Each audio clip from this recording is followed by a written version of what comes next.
દાહોદ જ્યાં ભાજપ પ્રદેશ અધ્યક્ષ સી.આર. પાટીલ સંબોધન કરી રહ્યા છે। ભાઈને એવું લાગે કે આખું ગામ જ્યારે દૂધ ચડાવવાનું છે તો હું એક લોટી પાણી ચડાવીશ તો ક્યાં કોઈને ખબર પડવાની છે। અને બીજા દિવસે સવારે સોમવારે સવારે મહાદેવમાં ફક્ત પાણી ચડ્યું, કેમ કે દરેકે એવો જ વિચાર કર્યો કે બીજા દૂધ ચડાવશે હું પાણી ચડાવી દઉં, અને બધા જ પાણી ચડાવ્યું।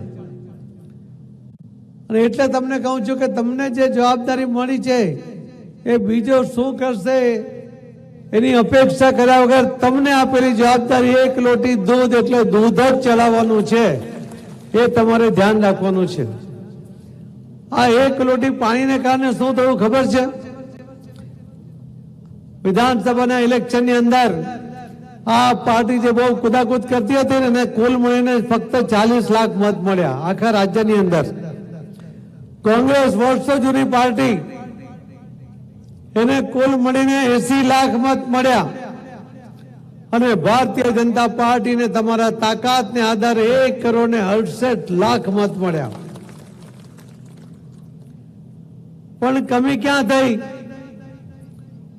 જે લોટીમાં પાણી ચડાવી આવ્યા ને એમના કારણે આપણે ગીર સોમનાથ 922 મતે હારી ગયા, ખંભાત આપણે 3700 મતે હારી ગયા, ગારિયાધાર 3500 મતે હાર્યા, બોટાદ 3000, માણાવદર 3000, પોરબંદર 5000, દાતા 2000, ખેડબ્રહ્મા 1600 મતે, ચાણસમાં 1400 મતે, આંકલાવ 2700 મતે, જિગ્નેશ મેવાણીની સીટ 4000 મતે। આ રીતે 5000 ની અંદર આપણે લગભગ 20 સીટ આપણે ગુમાવવાનો વારો આવ્યો।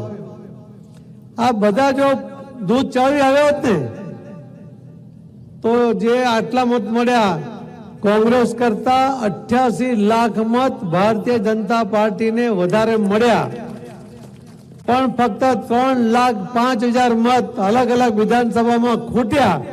એના કારણે આપણે 26 સીટ હારી ગયા। આપણી ભૂલ થઈ કે નહીં?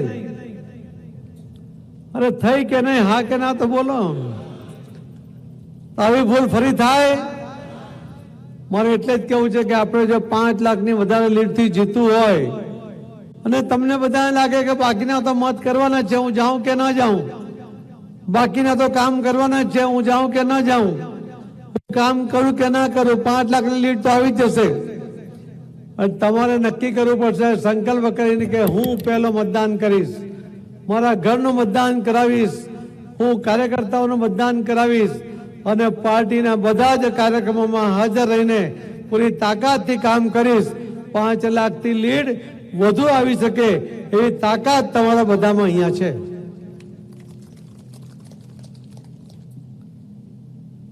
તો આપણી પાસે તો પેજ કમિટી અને પ્રાથમિક સદસ્યતાના જે મેમ્બર છે આપણી પાસે 1 કરોડ ને 13 લાખ છે। એમાં પાછું આપણે નવું કર્યું, આપણે પેજ કમિટીના સભ્ય બનાવ્યા, એ 74 લાખ બનાવ્યા। હવે 1 કરોડ ને 13 લાખ પ્રાથમિક સદસ્ય અને પેજ કમિટીમાં ફરક શું છે? ફરક એ છે કે હું પ્રાથમિક સદસ્ય બનું તો હું, મારી પત્ની, મારો દીકરો, એની વાઈફ, મારા ઘરમાં જેટલા 4-5 લોકો હોય 18 વર્ષથી ઉપરના બધા જ સભ્ય બની શકે। પણ